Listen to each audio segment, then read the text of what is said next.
بسم اللہ الرحمن الرحیم۔ مردوں کے لیے سونے کی انگوٹھی تو مطلقاً حرام ہے،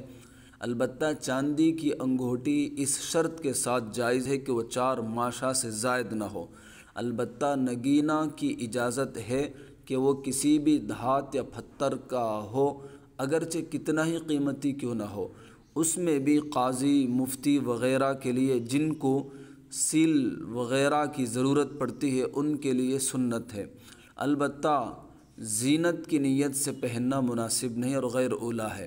عورت کے لیے سونے اور چاندی کی انگوٹھی تو جائز ہے، اس کے علاوہ پیتل، لوہا وغیرہ کسی دوسری دھات کی انگوٹھی پہننا جائز نہیں، جبکہ انگوٹھی کے علاوہ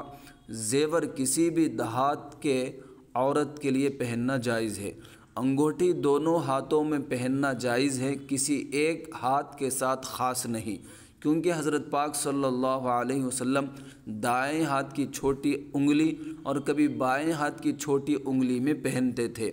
ہر ایسی انگوٹھی جس پر اللہ جل جلالہ یا کوئی اور متبرک نام یا لفظ درج ہو تو ادب کا تقاضا یہ ہے کہ بیت الخلاء جاتے وقت اس کو اتار دینا چاہیے، جیسا کہ حضرت پاک صلی اللہ علیہ وسلم کا عمل مبارک تھا۔ حضرت پاک صلی اللہ علیہ وسلم کی انگوٹھی مبارک کے نقش مبارک کے بارے میں علماء نے لکھا ہے کہ اس کی صورت یہ تھی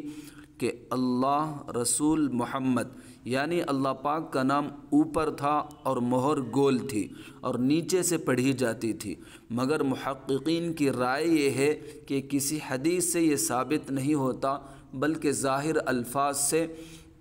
محمد رسول اللہ معلوم ہوتا ہے، یعنی اللہ پاک کا نام نیچے تھا اور اوپر سے نیچے پڑھی جاتی تھی۔ اب آخر میں حضرت پاک صلی اللہ علیہ وسلم کے 3 مبارک خط ذکر کیے جاتے ہیں جو کہ آپ نے مختلف اوقات میں مختلف سربراہان مملکت کے نام بھیجے تھے۔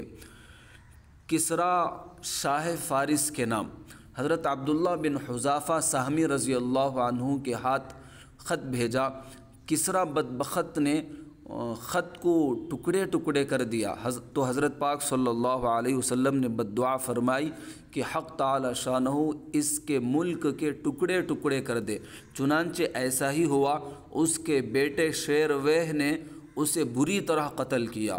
اس کسریٰ کا نام پرویز تھا اور یہ نوشیروان کا پوتا تھا۔ کسریٰ فارس کے ہر بادشاہ کا لقب ہوتا تھا۔ خط یہ ہے، بسم اللہ الرحمن الرحیم، اللہ کے رسول محمد صلی اللہ علیہ وسلم کی طرف سے کسریٰ کے نام جو فارس کا سردار ہے،